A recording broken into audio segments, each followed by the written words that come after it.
নিজেই নিজেকে রুকিয়া করবেন, তাবিজ ঝুলাবেন না। তাবিজ ঝুলাতে বিশ্বনবী নিষেধ করেছেন।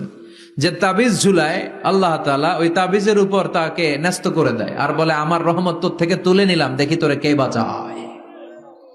এজন্য আজ থেকে তাবিজ যা আছে ছিঁড়ে ফেলবেন। আল্লাহ সহি সমঝ দান করো। তো তাবিজ যারা পড়েন ছিঁড়ে ফেলবেন আজকে।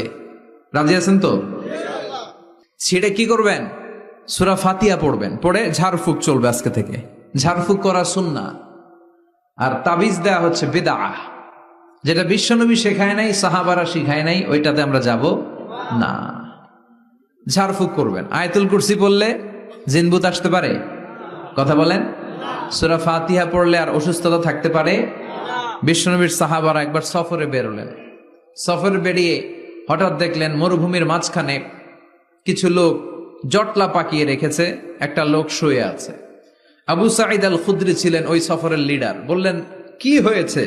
তারা বলল আমাদের নেতাকে সাপে কামড় দিয়েছে, আরেক বর্ণনায় বিচ্ছু কামড় দিয়েছে, বিষের ব্যথায় আমাদের নেতা মারা যাবে। তারা নানা ধরনের বৈদ্যরাজ কবিরাজদেরকে এনে মন্ত্র পড়াচ্ছিল, সবাই মন্ত্র পড়ছিল, ছু মন্তর ছু কালিকুত্তার ঘু। ছোট বাচ্চারা পড়ে, বুঝানোর জন্য বললাম, তারা হয়তো অন্য কিছু পড়ছিল। তো এই যে এগুলো পড়ে ফু দিলে কি ভালো হয়? কথা কন? আরো